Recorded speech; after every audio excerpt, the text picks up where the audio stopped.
Fala pessoal, tudo bom? Tema do vídeo de hoje, Gabriel Bortoleto.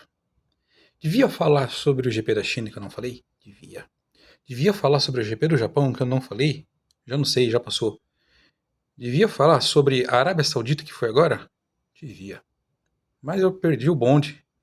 Já falaram muito sobre, mas diante de alguns comentários, algumas perguntas que foram feitas a mim e do que está sendo falado, Gabriel Bortoleto. Vamos lá. Primeiro, Gabriel Bortoleto é campeão da F3 na primeira temporada, campeão da F2 na primeira temporada e não marcou pontos ainda na F1 na primeira temporada. Como pode? Pois bem, como pode? Ele tem o pior carro. Ponto.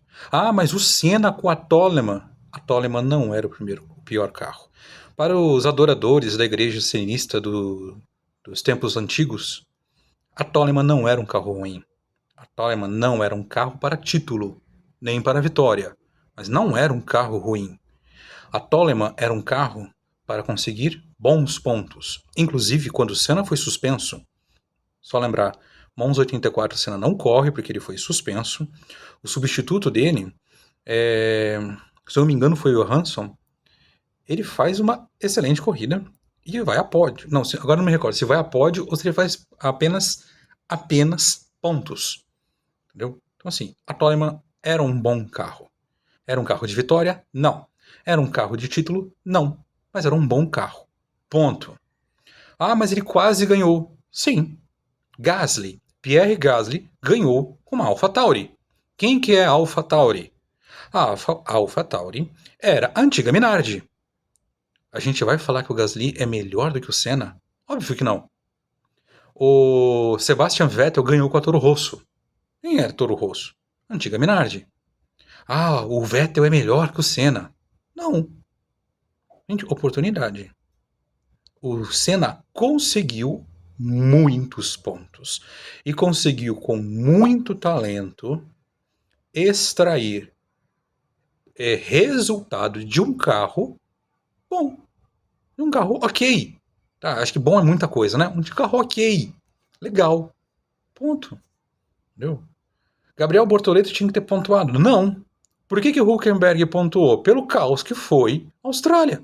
Simples. O problema do brasileiro é que o brasileiro não gosta de esporte. O brasileiro gosta de ganhar. São coisas diferentes.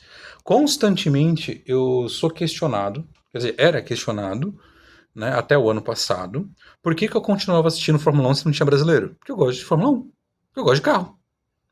Por que eu assistia 500 milhas de Indianápolis? Por que eu assistia a Fórmula Indy? Porque eu gosto. Ponto. O brasileiro não dá direito ao outro brasileiro de fazer o que gosta. O brasileiro, em sua, não em sua maioria, mas em muitos casos, é muito ingrato e muito exigente, menos com ele mesmo, porque afinal, puxa, ele não teve oportunidade, puxa, né, assim, a pessoa falando, ah, eu não tive oportunidade, ah, porque você tem que ver o que eu passo, mas o outro não, entendeu? E é interessante, a Tesla hoje é uma referência, né? Um carro elétrico, tudo mais, né? E o nosso carro elétrico, né? E o nosso carro triangularzinho lá atrás? O equipe Fittipaldi, né? A equipe Fittipaldi, não Copersucar. Copersucar Fittipaldi. A minha equipe era a equipe Fittipaldi. Copersucar era patrocinador. Nossa, não consegue ganhar, não vai para frente. Só para ter uma ideia, né? Foi um dos primeiros carros a ter a parte de cima inteiriça. O carro era montado em partes antigamente. Essa inovação trazida pela equipe Fittipaldi foi usada por outros logo depois. Olha que interessante, né? Quem foram os pilotos que correram? Um deles foi Keke Rosberg. Quem que é Keke Rosberg? Campeão mundial. Pai de um outro campeão mundial. Quem que era um dos engenheiros? Adrian Newey. Nossa, mas a equipe era muito ruim. Ruim, nunca ficou em último no campeonato. Sempre estava ali brigando e tudo mais, conseguiu pódio. O problema é que não ganhava. E para o brasileiro não existe. Ah, mas o Senna falou que o segundo lugar é o primeiro derrotado. Beleza. Vai você no seu trabalho, né, ver que o seu salário não é maior que o seu colega, falar que você é derrotado. Mas você paga as suas contas e aceita ser derrotado. O cara que reclama hoje do Bortoleto é o cara que não se esforça para muita coisa. É o cara que acha que simplesmente é um riquinho com dinheiro. É um cara que olha para aquilo ali e fala: é como se fosse futebol, só trocar que funciona, o peso da camisa dá certo, aquele jogador com 80 anos vai funcionar. Porque na cabeça dele, na pelada dele, porque quando ele joga a bola por 6 horas seguidas e um jogador de futebol profissional não consegue jogar 2 tempos mais prorrogação direito, porque ele consegue. Ah, porque ele joga no lugar A, B e C. O brasileiro muitas vezes não dá valor àquilo que tem. Não dá. Né? Por quê? Por N motivos. Aí é uma matéria para um outro canal meu.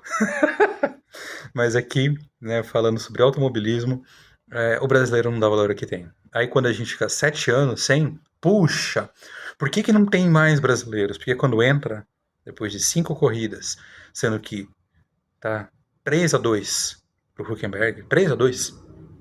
Nossa, Portolento, é muito ruim. Rubens Barrichello é considerado um dos maiores pilotos da história sem título. Para nós, pé de chinelo. Né? E por aí vai.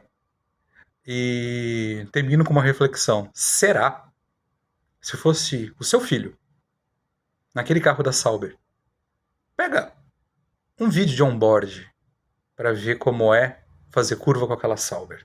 Ainda vou fazer um vídeo sobre isso. Pega um vídeo de uma curva da onboard do Hülkenberg com a Kick Sauber e vê como é. Se fosse o seu filho ali dentro, se fosse o seu sobrinho ali dentro, você falaria a mesma coisa ou você compensaria o esforço? Olha para o que você tem dentro da sua casa. Você é um derrotado porque você ganha menos do que o seu colega de trabalho? Ou o seu esforço está valendo? Às vezes precisa trazer mais coisa, mas é o que você está conseguindo por hoje. Valeu, até mais.